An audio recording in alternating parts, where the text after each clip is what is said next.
వాకిట కూర్చుండేది. అతడు తల ఎత్తి చూడగా దాపున 3 మనుషులు నిలబడి ఉండేది. వెంటనే అబ్రహాము గుడారము వాకిట నుండి పరిగెత్తిపోయి వారి ఎదుట సాగిలపడింది.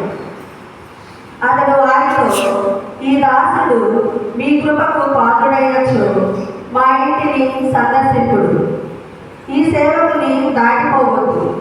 నీరు తెచ్చెదలు, పాలు చేతులు కడుగుకొనుడు, చెట్ల క్రింద అలసట తీర్చుకొనుడు. ఆహారం తెచ్చెదలు, ఇంత తిని ప్రాణములు కుదుటపడినట్లు చేసుకొనుడు. తరువాత మీ దారిన మీరు పోవచ్చు. మీ ప్రయాణంలో మీ సేవకుని వద్దకు రానే వచ్చింది కదా అని. అందులకు వారు, నీవు చెప్పినట్టే చేయము అని. అబ్రహాము గబగబా గుడారంలో ఉన్న సారా వద్దకు వెళ్ళి ఆమెతో, నీవు తొందరగా 3 మాలికల పిండిని తీసుకొని పిసికి రొట్టెలు చేయము అని చెప్పాడు. తర్వాత అబ్రహాము ఆలవందలకు పరిగెత్తి ఒక మంచి లేఖను చూచి తెచ్చి పనివారికి ఇచ్చాడు. వాడు దానిని వండి భోజనం సిద్ధం చేశాడు. అబ్రహాము పాలు, పెరుగు, దూడ మాంసము తెచ్చి అత్తెల ముందు పెట్టాడు. వారు భుజించుచుండగా వారికి సేవలు చేయుటకు తాను అక్కడనే చెట్టు కింద నిల్చున్నాడు.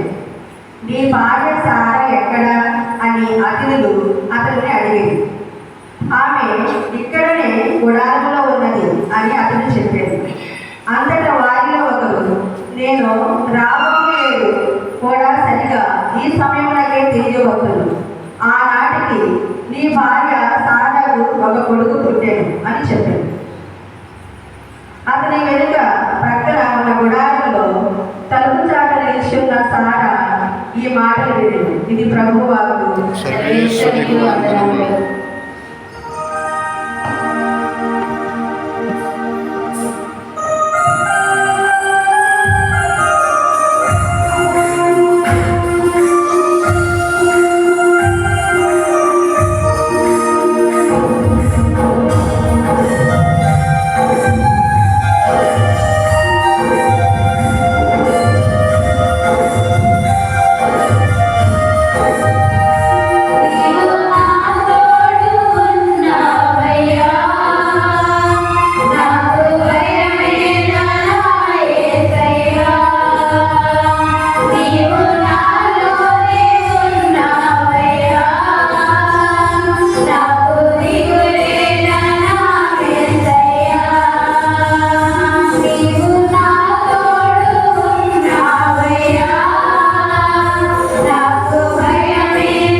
సందేశమును ఇప్పుడు తన పవిత్రులకు తెలియజేశాడు.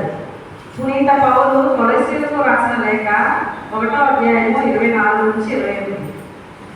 సహోదరులారా, మీ కొరకు నేను పొందిన శ్రమలకు ఇప్పుడు నాకు ఆనందంగా ఉన్నది. క్రీస్తు తన శరీరమైన శ్రీసభ కొరకు పడిన మాటలలో పొదువుగా ఉన్న వాటిని నా శ్రమ ద్వారా పూర్తి చేయుచున్నాను. నేను దేవునిచే శ్రీసభకు సేవకుడిగా చేయబడింది.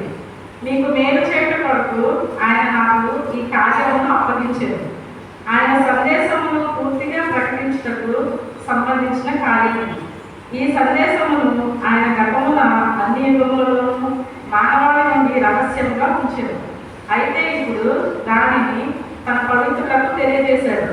యావైనా అన్ని జనులలో తన వద్ద గల రహస్యం యొక్క మహమైశ్వర్యము ఇచ్చిదని తన ప్రజలందరూ తెలియజేయుట దేవుని ప్రణాళిక. ఆ రహస్యం ఏమనగా, క్రీస్తు మీలో ఉన్నాడు అనగా మీరు దేవుని మహిమలో పాలు పంచుకోగలరు. ఇట్లు మేము ప్రజలందరినీ క్రీస్తుని గురించి బోధించగలము. ప్రతి వ్యక్తిని క్రీస్తునందు పరిణతి నొందిన వారిగా దేవుని సమక్షంలోకి తెచ్చుట కొరకు మేము సాధ్యమైన వివేచనతో ప్రతి వ్యక్తిని హెచ్చరించి బోధించగలము. ఇది ప్రభువు వాక్కు.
వచనములు.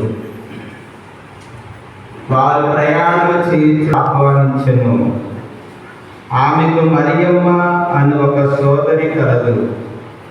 ఆమె ప్రభు పాదముల చెంత కూర్చుండి ఆయన బోధనలు వినుచుండెను. మార్తమ్మ పెక్కు పనులతో సతమతమగుచు ఆయన యొద్దకు వచ్చి, ప్రభు, నా సహోదరి పనులన్నీ నాపై వదిలి మీ చెంత కూర్చుని ఉండుట మీరు గమనించలేదా? నాకు సహాయం చేయుటకు ఆమెను పంపుడు అనెను. అందుకు యేసు, మార్తమ్మ, మార్తమ్మ, నీవు ఎన్నో పనులను గూర్చి విచారించుచు ఆతృత పడుచున్నావు. కానీ అవసరమైనది ఒక్కటే. మరియమ్మ ఉత్తమమైన దానిని ఎన్నుకున్నది, అది ఆమె నుండి తీసివేయబడదు అని సమాధానమిచ్చెను. ఇది క్రీస్తు ప్రభుని సువిశేషము. చక్కని సందేశాన్ని అందిస్తూ ఉన్నాడు. మనందరం కూడా జీవితంలో ఎన్నెన్నో పనులు చేస్తూ ఉంటారు. అవన్నీ కూడా వాటన్నిటిలో మనము ఉత్తమమైన వారిని ఎంచుకోవాలని ప్రభు మన నుండి కోరుతున్నాడు. ఏంటి ఉత్తమమైనవి అనగా, దేవుని సన్నిధిలో మనందరం కూడా కూర్చోవటం, ఆయన వాక్కును, ఆయన ఆజ్ఞలను, కట్టడలను తెలుసుకుని మనసులో నిలుపుకొని, ఆ తర్వాత ఆ ఆజ్ఞలను, కట్టడలను మన జీవితంలో సేవ రూపంలో, కార్యరూపంలో వాటిని చేయటం అనేది దేవుడు మనందరి నుండి కోరేది. కనుక మనందరం కూడా ఉత్తమమైన దానిని ఎన్నుకోవాలి. ప్రార్థన, సేవ, ఈ రెండు కూడా ఉత్తమమైనది. క్రీస్తు శిష్యులుగా, క్రీస్తును అనుసరించేటువంటి విశ్వాసులుగా మనకు ఉండవలసినటువంటి ప్రధానమైనటువంటి లక్షణాలు, శిష్యు లక్షణాలు, శిష్యుని యొక్క గుణగణాలు, లక్షణాలు ఈ విధంగా ప్రభు మనకు చూపుతున్నాడు. ప్రార్థన, సేవ. ప్రార్థన, సేవ. దేవుని పట్ల ప్రేమతో మనము ప్రార్థన చేయటం, దేవుని పట్ల విశ్వాసంతో ఉండి మనం ప్రార్థన చేయటం, ఆ విశ్వాసాన్ని, ఆ ప్రార్థనను, ఆ ప్రేమను సేవ రూపంలో మనము చేయగలగాలి అని ప్రభు మనకు నేర్పుతూ ఉన్నాడు. ఇది చాలా ఉత్తమమైనది. ఈ లూకాసు వార్త 10వ అధ్యాయం అంతా కూడా శిష్యుల యొక్క లక్షణాలను గురించి, శిష్యులు ఏ విధమైనటువంటి జీవితాన్ని జీవించాలనేటువంటి విషయాలను ప్రభు మనకు తెలియజేస్తున్నాడు. అందుకే గత కొన్ని ఆదివారాలుగా మనం ఈ లూకాసు వార్త 10వ అధ్యాయం నుండి మన వాక్యాలు చదువుకుంటూ ఉన్నాం. పోయిన ఆదివారం కూడా మనం మంచి సమరయుని ఉపమానము ధ్యానం చేశాం. అందులో కూడా ప్రభు ఏమన్నాడు? దేవుని యొక్క ఆజ్ఞలను పాటించమంటే నిన్ను వలె నీ పొరుగు వారిని ప్రేమించు, సేవ చెయ్యి, నీ పొరుగు వారికి సేవ చెయ్యి అని ఆ సేవల గురించి ప్రభు మనకు బోధించాడు. ప్రియమైన దేవుని బిడ్డలారా, ఈ సేవ ప్రధానంగా మన పొరుగు వారికి చేయవలసినటువంటి సేవ. అందు ముఖ్యంగా అతిథులను, ఇక్కడ అతిథులు అంటే ఎవరు? పరదేశులు కావచ్చు, మనకి తెలియనటువంటి వ్యక్తులు కావచ్చు, అలాగే మన ఇరుగు పొరుగు వారు కావచ్చు. ప్రతి ఒక్కరిని కూడా మనం అతిథులుగా స్వీకరించాలి అని దేవుని యొక్క వాక్యం మనకు తెలియజేస్తుంది. ముఖ్యంగా అతిథులు అంటే అపరిచితులు అంటే పరదేశం వారు. అందుకనే దేవుడు అన్నాడు, మీరు పరదేశులను ఆదరింపుడు. ముఖ్యంగా ఆ తుది తీర్పు రోజున దేవుడు అంటాడు, పరదేశిగా ఉన్నప్పుడు నీవు నన్ను ఆదరించావు అని. దేవుని యొక్క 10 ఆజ్ఞల్లో ఒకటి ఇది. మీరు పరదేశులుగా ఉన్నారు. ఐగుప్తు దేశంలో పరదేశులుగా మీరు జీవించారు. ఆ పరదేశంలో నేను మిమ్మల్ని ఆదరించాను, మీకు అన్నం పెట్టాను, వస్త్రములు ఇచ్చాను, శత్రువుల నుండి నేను మిమ్మల్ని కాపాడాను. మీరు ఒకప్పుడు పరదేశులుగా ఉన్నారు, కాబట్టి మీరును పరదేశులను ఆదరించండి, వారికి అతిథి సత్కార్యములు చేయండి అని ప్రభు మనకు ఒక ఆజ్ఞను ఇచ్చాడు. ఈరోజు మనందరం కూడా వింటున్నాం, అతిథి సత్కార్యాలు అనేవి ఒక గొప్ప ఉత్తమమైనటువంటి గుణం. అతిథి దేవోభవ అని మనం పిలుస్తూ ఉంటాం, అవునా కదా?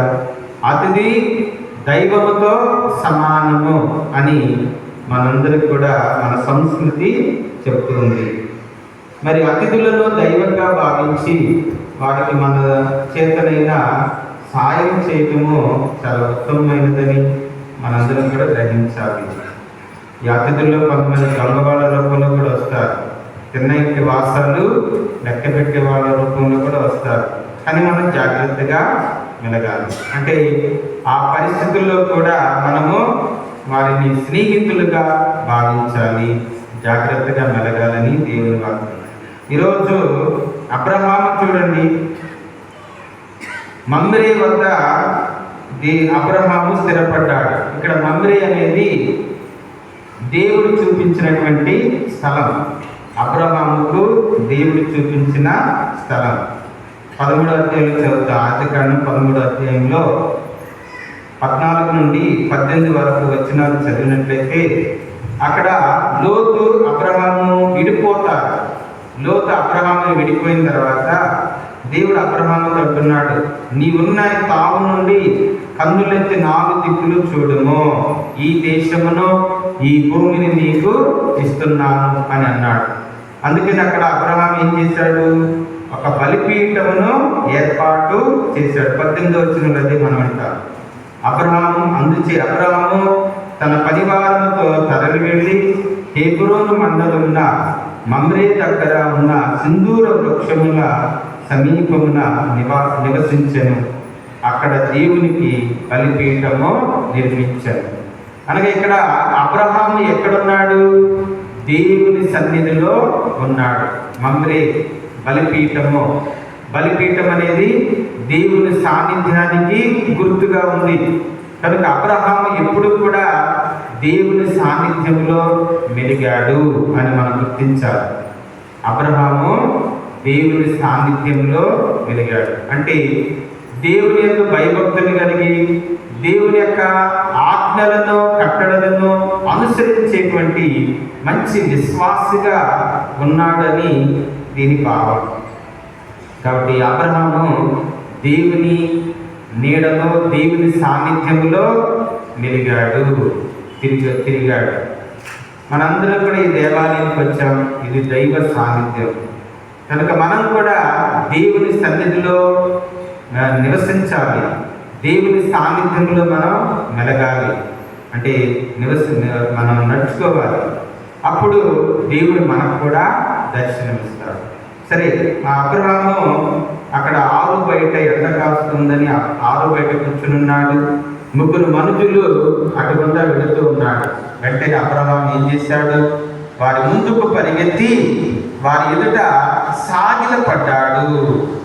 సాగిలపడటం ఇది దేవుని ఎదుట మనము సాగిలపడేటువంటి విధానం. దేవుని సన్నిధిలో మనము సాగిలపడటం, దేవుని ఎదుట మనం సాష్టాంగపడటం.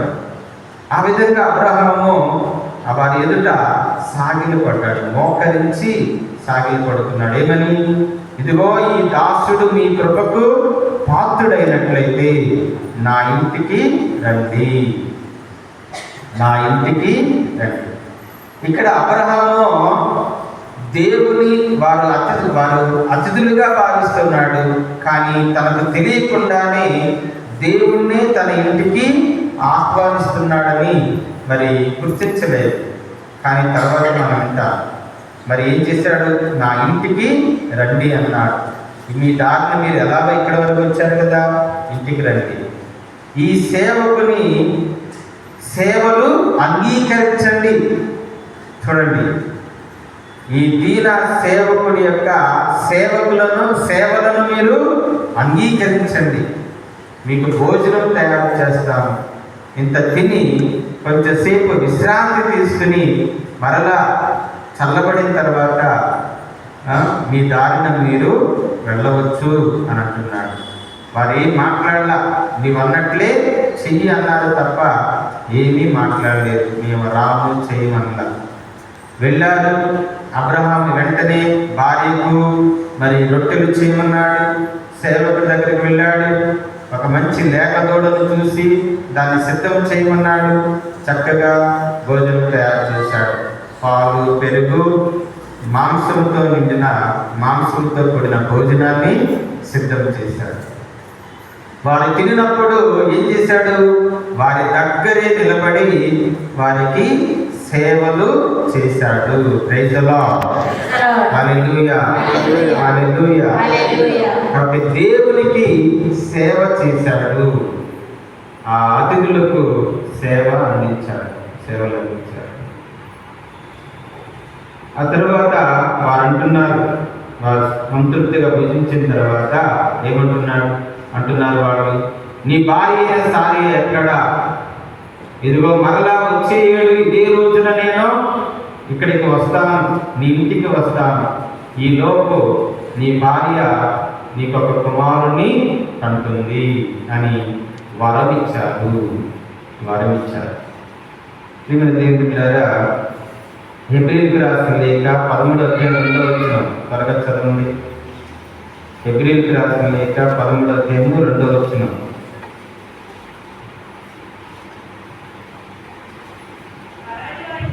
పరాయి వారికి ఆతిథ్యము వసగుటలో అశ్రద్ధ చెయ్యకుడు.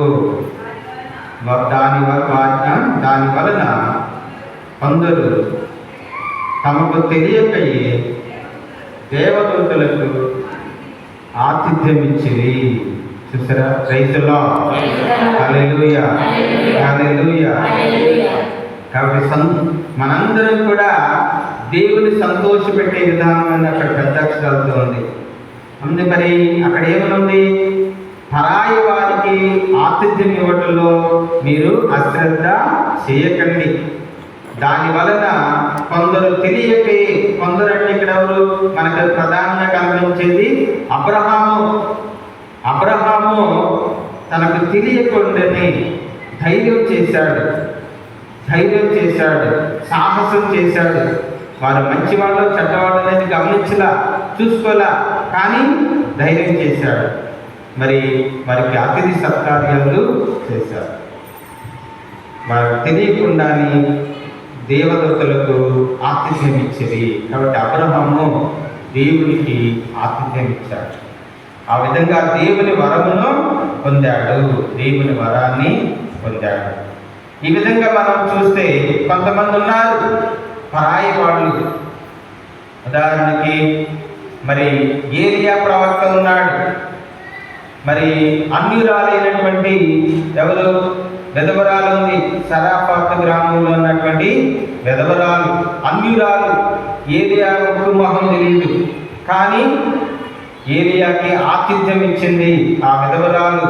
ఇచ్చినప్పుడు ఏం జరిగింది? కొండలో పిండి కానీ పెడకలో నూనె కానీ కరిగిపోలేదు. దేవుడు ఆమె కుమారుణ్ణి ఆ కరువు కాలం అంతా కూడా కడుపు నిండా భోజనము పెట్టాడు. Praise the lord. Hallelujah, hallelujah. అలాగే షూనేము వనిత, ఆమె భర్త ఎవరికి ఆతిథ్యం ఇచ్చారు? ఎలీషా ప్రవక్తకి ఆతిథ్యం ఇచ్చారు. అప్పుడు ఏం జరిగింది? ఎలీషా ప్రవక్త ఆమె గొడ్రాలైనటువంటి ఆ షూనేము వనితకు బిడ్డలను ఇచ్చాడు, సంతానము వరంగా ఇచ్చాడు. ఈ విధంగా అద్భుత కార్యాలు చేశారు వారి ఇంటిలో. మరి ఈ విధంగా వారు తెలియకుండానే వారు ఆతిథ్యం ఇచ్చారు, దేవుని యొక్క వరాలు ఆశీర్వాదాలు పొందుకున్నారు. కాబట్టి మనం కూడా అతిథి సత్కార్యములు చేయాలి. కొన్ని వాక్యాలు చెప్తాను, కాబట్టి చదవండి. 1 తిమోతికి రాసిన లేఖ 3వ అధ్యాయము 2వ వచనం, అలాగే తోబితు గ్రంథము 4వ అధ్యాయము 5 నుంచి 11 వచనాలు త్వరగా చదవండి. దైవ సంఘపు అధిపతి దోషరహితుడుగా ఉండవలెను, ఒకే భార్య కలవాడును, విజ్ఞత కలవాడును, ఇంద్రియ నిగ్రహం కలవాడును, క్రమశిక్షణ కలవాడును అయి ఉండవలెను. అధిపతులను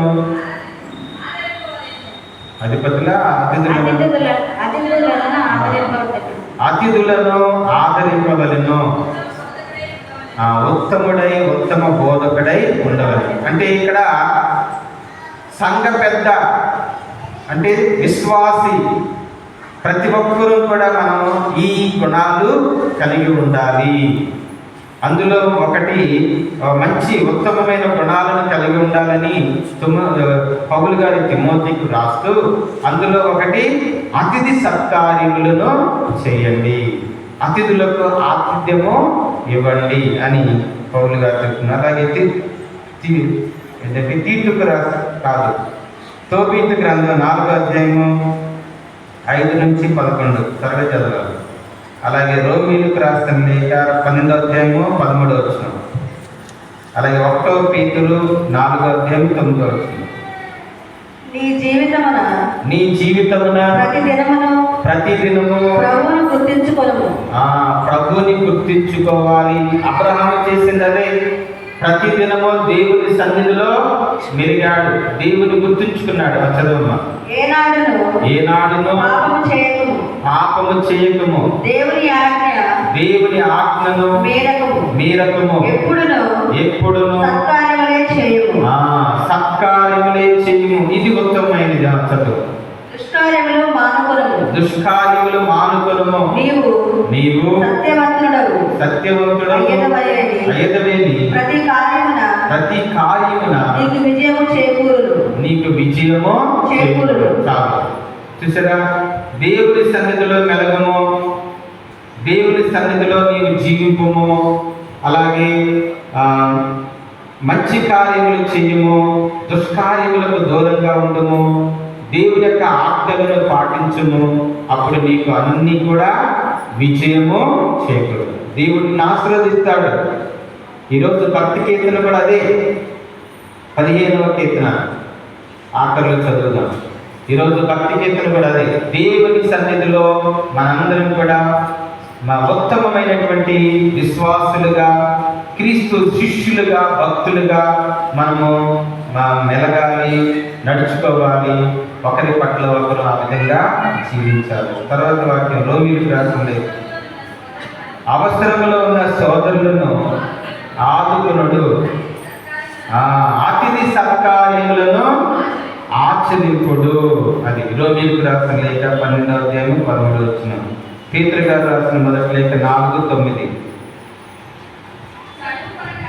సడుగు కొనక ఒకరికి ఒకరు ఆతిథ్యం వసగుడు. Praise the lord. అంటే చెప్పండి అమ్మా. నా నోరే ఎంత నొప్పి వచ్చింది మీకు వాక్యం చెప్పండి. కనీసం దేవుని స్తుతించడానికి మీకు నోరు రావట్లేదా? గడి చెప్పండి. Praise the lord. Hallelujah, hallelujah, hallelujah. కాబట్టి సడుగు కొనక ఒకరికి ఒకరు మనం ఆతిథ్యం ఇవ్వాలి. అదే సోదర ప్రేమ, అదే మనం ఒకరికి ఒకరు సేవ చేయగలిగేటువంటి విశ్వాస జీవితం, విశ్వాసుల మధ్య ఉండవలసినటువంటి జీవితం. ప్రభు ఏమన్నాడు పోయిన ఆదివారం? నీవును అటులనే చెయ్యము, నీ పొరుగు వానికి నీవు కూడా అటులనే చెయ్యము, మంచి సమరీలాగా నీవు కూడా అటులనే చెయ్యము అన్నాడు. కాబట్టి విశ్వాసులమైన మన మధ్య ఉండవలసినటువంటి ఆ ప్రేమ సేవా జీవిత విధానము అది. ఈరోజు మనం ఆ మార్తమ్మ మరియమ్మలు చేసినటువంటి చక్కని పని, ఈ లోకాసువార్త అంతా కూడా శిష్యుల యొక్క జీవిత విధానం గురించి చెప్తుందని చెప్పాను కదా. కాబట్టి శిష్యులుగా మనం ఎలా మెలగాలి, ఎలా ఒకరి పట్ల ఒకరు మనం జీవించాలి, ఆ విధంగా దేవుని యొక్క ఆశీర్వాదాలు అనుగ్రహాలు మనం పొందగలగాలి అనేది ఈ సువార్త పట్టణంలో ఆఖరి వచనాల్లో మనం వింటున్నాం. అందుకే ప్రభు అంటున్నాడు, ఉత్తమమైన దానిని ఎన్నుకొనుము అని. ఇక్కడ మార్తమ్మ మరియమ్మ వీరిద్దరు కూడా సోదరులు. వీరికి సోదరుడు ఉన్నాడు. ఎవరు? లాజరు. వీరిని ప్రభు ఏం చేశాడు? చాలా ఎక్కువగా ప్రేమించాడు. అంటే వీరి కుటుంబాన్ని ప్రభు ఎక్కువగా ప్రేమించాడు అని మనం యోహాను సువార్త 11వ అధ్యాయంలో చదువుతాం. మార్తమ్మ మరియమ్మ లాజరును ప్రభు ఎక్కువగా ప్రేమించాడు, వారికి స్నేహితుడుగా ఉన్నాడు. అలాగే వారు కూడా ప్రభుకి స్నేహితులుగా మెలిగారు. మరి ఇప్పుడు మార్గం ఏం చేస్తుంది? ప్రభు ఆ మార్గం గుండా ప్రయాణం వెళ్తుంటే శిష్యులతో ప్రభుని తన ఇంటికి ఆహ్వానించింది. ఆహ్వానించినప్పుడు మరి ఆమె ఏం చేస్తుంది? అన్ని పనులు చేస్తున్నా. అంటే ఆయన ఎప్పుడు తిన్నాడో, ఏం తిన్నాడో, అలసిపోయి ఉంటాడు, మరి ప్రయాణంలో పడలిక ఇవన్నీ కూడా ఉండుంటాయి. ఆయనకి మంచి రుచికరమైనటువంటి భోజనాలు సిద్ధపరిచి ఆయనకి తృప్తికరంగా భోజనం పెట్టాలి అన్నటువంటి ఆతృత మార్తమ్మది. మరి మరియమ్మ ఏం చేస్తుంది? ఆయన పాదముల దగ్గర కూర్చుని ఆయన బోధనలు ఆలకిస్తుంది. అప్పుడు మార్తమ్మ వచ్చి ఏమంటుంది? ఇదిగో పనులన్నీ నా మీద మోపి నా సహోదరి మీ దగ్గర కూర్చుని ఉండటం మీరు చూచటం లేదా, గమనించడం లేదా? నాకు సహాయం చేయడానికి ఆమెను పంపండి అని ఫిర్యాదు చేస్తుంది. ఒక విధంగా ఫిర్యాదు చేస్తుంది. అప్పుడు ప్రభు అన్నాడు కదా, మార్తమ్మ నీవు అనేక పనులతో సతమతం అవుతున్నావు, కానీ అవసరమైనది ఒక్కటే, మరియమ్మ ఉత్తమమైన దానిని ఎన్నుకున్నది, అది ఆమె నుండి తీసివేయబడు. అంటే ఇక్కడ యేసు ప్రభు మరియమ్మను సమర్థించి మార్తమ్మను తృణీకరించాడా అంటే కాదు. వారిద్దరిని కూడా అభిమానించాడు, వారిద్దరు కూడా మంచి చేశాడు. అంటే ఇక్కడ మార్తమ్మ ఏమో సేవకు ప్రతిరూపంగా ఉంది, మరియమ్మ ఏమో ప్రార్థన లేదా దేవుని పట్ల ప్రేమకు ప్రతిరూపంగా ఉంది. ప్రార్థన, ప్రేమ మరియమ్మ ప్రతిరూపంగా ఉంటే మరి మార్తమ్మ ఏమో సేవ. అంటే ఇక్కడ ప్రభు అంటున్నాడు కదా, మన సేవ అనేది ప్రార్థన నుండి, ప్రేమ నుండి జనించాలి. మనం ప్రభువుతో గడిపి ఆ ప్రభువుతో ఉండి ఆ ప్రభు యొక్క ప్రేమను మనం పొంది దానిని మనం సేవ రూపంలో చేయగలగాలి. అప్పుడు గొడుగుడు సలుగుడు ఉండదు. అదేవిధంగా గొడుగుడు సలుగుడు ఉండదు అంటాడు. ఎవరు ఏం చేసినా చేయకపోయినా నేను మాత్రం చేస్తాను, ఇది నేను చేసేది దేవుని సేవ, దేవుని పరిచర్య అని మనందరికి కూడా తృప్తిగా ఉంటాం. లేకపోతే వాళ్ళు చేస్తున్నారు నేనెందుకు చేయాలి, వాళ్ళు చేసేటప్పుడు నేనెందుకు చేయాలి, వాళ్ళు చేయనప్పుడు నేనెందుకు చేయాలి అన్నటువంటి ఈ ఫిర్యాదులు వంకలు డొంకలు ఎదుగుతా అన్నమాట. ఇక్కడ లూకాసు వార్తికుడు స్త్రీలను దేవుని సేవలో ఉన్నారు, వారు కూడా దేవుని పరిచర్యలో ఉన్నారు అని లూకాసు వార్తికుడు గుర్తు చేస్తూ ఉన్నాడు. అలాగే స్త్రీలు కూడా 12 మంది శిష్యులే కాదు, 72 శిష్యులే కాదు. అదేవిధంగా మీరు వినండి జాగ్రత్తగా. ఇక్కడ శిష్యులు పంపటం 10వ అధ్యాయం అంతా కూడా క్రీస్తు శిష్యుల యొక్క జీవిత విధానం అన్నాను కదా. కాబట్టి ఇక్కడ 10వ అధ్యాయంలో యేసు ప్రభుకి ఎంతమంది శిష్యులు ఉన్నారు? 12 మంది శిష్యులు ఉన్నారు. అలాగే 10వ అధ్యాయంలో ఏం చదువుతున్నాం? 72 ఆయన ముందుగా పంపాడు అని మనం విన్నాం. అంటే ఇప్పుడు స్త్రీలు, ఈ మార్తమ్మ మరియమ్మలు, ఈ స్త్రీలు కూడా క్రీస్తు శిష్యులుగా ఉండి వారు కూడా సంఘములో క్రీస్తు సంఘములో పరిచర్య చేస్తున్నారు.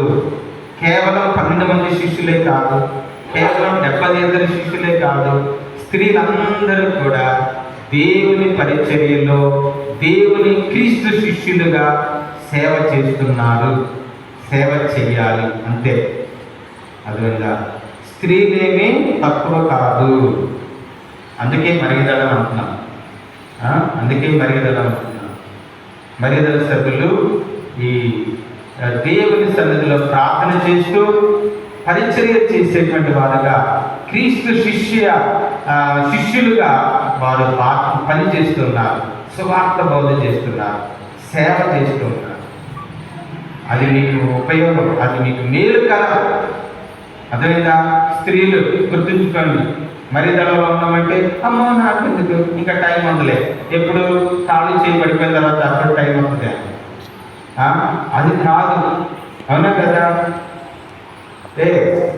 కాబట్టి మనందరం కూడా దేవుని పరిచర్యలో ఉండాలి, దేవుని సేవలో ఉండాలి. అందరూ కూడా మరికొన్ని వాక్యాలు మీకు చదివి వినిపిస్తాను, అప్పుడు మీకు అర్థమవుతుంది. ఎవరెవరు ఉన్నారంటే దేవుని పరిచర్యలో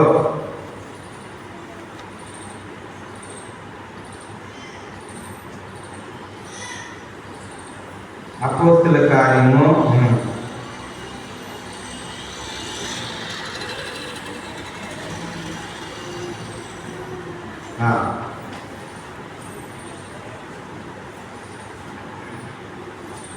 6 రోమీయులకు రాసిన లేఖ 6వ అధ్యాయము 1వ వచనం.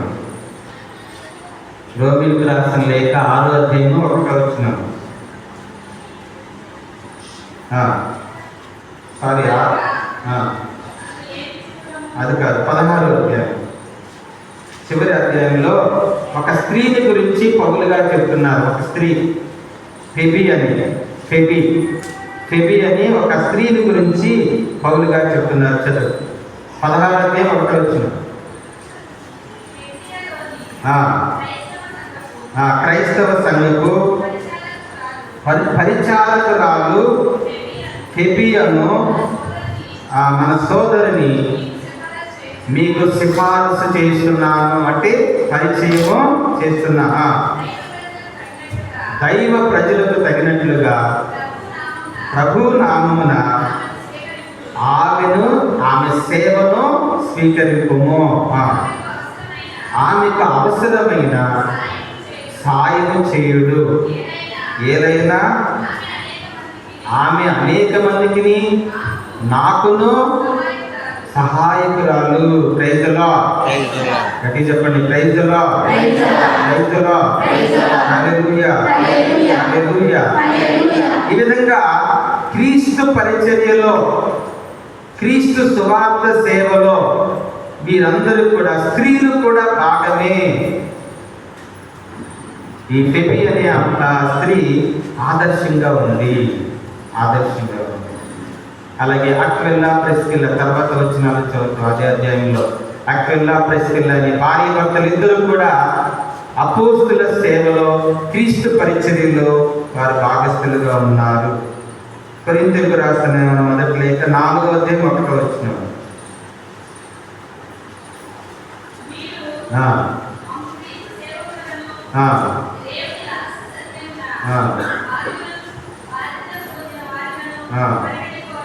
క్రీస్తు సేవకులుగాను బాధ్యత పొందినటువంటి సేవకులుగాను మీరు మమ్ము పరిగణింపవలను అని చెప్పి పౌలు గారు మనకు తెలియదు. కాబట్టి మనందరం కూడా క్రీస్తు సేవకులుగా ఆయన పరిచర్యకు, ఆయన సేవకు మనం నియమించబడిన వాళ్ళం, పరిగణించబడిన వాళ్ళం. కాబట్టి ఇక్కడ ప్రభువు మార్తమ్మ మరియమ్మలను వారిద్దరిని కూడా తృణీకరించటంలా వారి యొక్క సేవలను అంగీకరిస్తున్నాడు.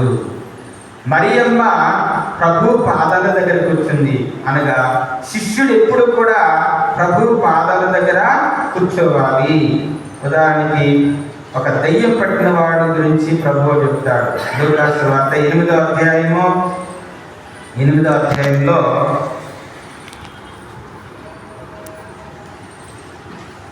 36వ వచనం. 36వ వచనం. ఆ. ఆ. ఆ.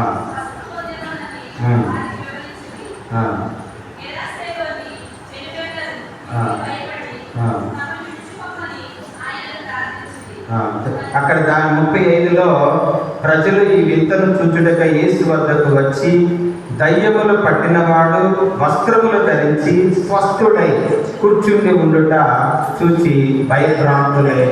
ఎక్కడ కూర్చున్నాడు? దయ్యం నుండి స్వస్థత పొందినవాడు ఎక్కడ కూర్చున్నాడు? ప్రభుని సన్నిధిలో కూర్చునున్నాడు. అతడేమంటున్నాడు చూడండి 39లో, 38లో, దయ్యము నుండి విముక్తి పొందిన వాడు నన్ను మీతో ఉండనిండు అని ఆయనను వేడుకున్నాడు. కానీ యేసు వానితో, నీవు ఇంటికి పోయి దేవుడు చేసిన మహోపకారములకు జనులకు తెలుపుము. ప్రైజ్లో ఈ విధంగా దయ్యము పోయిన వాడు ఎక్కడ కూర్చున్నాడు? ప్రభు పాదాల దగ్గర కూర్చున్నాడు. తర్వాత ఏమన్నాడు? నన్ను మీతో ఉండనిమ్మో, మిమ్మల్ని అనుసరింపనిమో అని అన్నాడు. కానీ ప్రభు ఏమన్నాడు? వెళ్ళు, నువ్వు నాతో కూర్చున్నావు, నన్ను తెలుసుకున్నావు, నేను నీ జీవితంలో అద్భుత కార్యాలు చేశాను, వెళ్ళి ప్రకటించు. ఇది శిష్య లక్షణం, ఇది శిష్యుల యొక్క లక్షణం. అందుకని ప్రభు అంటున్నాడు, మరియమ్మ ఉత్తమమైన దాన్ని ఎన్నుకున్నది, ఆమె నా ప్రేమను పొందింది, దానిని తన సేవ రూపంలో చేస్తుంది. కాబట్టి సేవ అనేది ప్రభు యొక్క ప్రేమ నుండి, ప్రార్థన నుండి, విశ్వాసం నుండి జనించి మనం కూడా దేవునికి సేవ చేసే వారంగా ఉండాలి. దేవుని పరిచర్యలో సేవకులుగా మనము మారాలి. ఈ విధంగా ప్రేమ దేవుడులారా, ఈ లోకాసు వార్తలోని ప్రభు అంటాడు కదా, ఎవరైతే మిమ్మల్ని ఆహ్వానిస్తారో వారి ఇంటికి మీరు వెళ్ళండి అని అన్నాడు.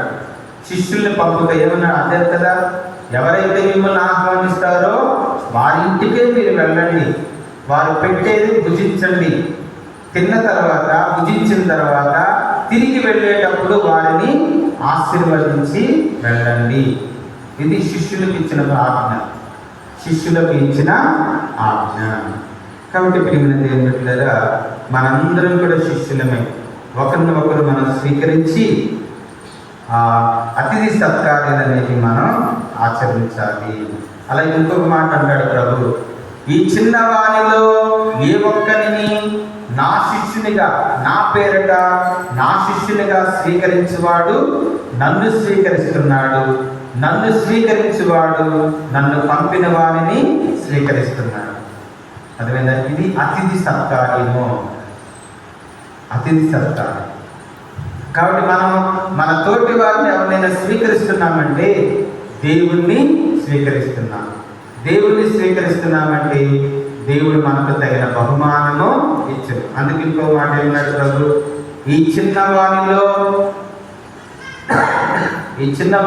ఏ ఒక్కరికి మీరు నన్ను స్వీకరించి నా పేరిట చెంబెడు నీళ్లు లేకపోతే కుక్కెడు నీళ్లు ఎవరైతే ఇస్తారో వారికి తగిన బహుమానము దక్కును. కాబట్టి మనందరం కూడా ఒకరిని ఒకరు స్వీకరించాలి. ఎందుకు మనం ఒకరినొకరు స్వీకరించాలి అంటే మనం క్రీస్తు సేవకులుగా ఉన్నాం, క్రీస్తు మనలో ఉన్నాడు అని మనం గుర్తించాలి. అందుకే ఈరోజు పౌలు గారు అంటున్నారు కదా, పౌలు గారు ఏమంటున్నారు? నేను క్రీస్తు సేవకుడనైతిని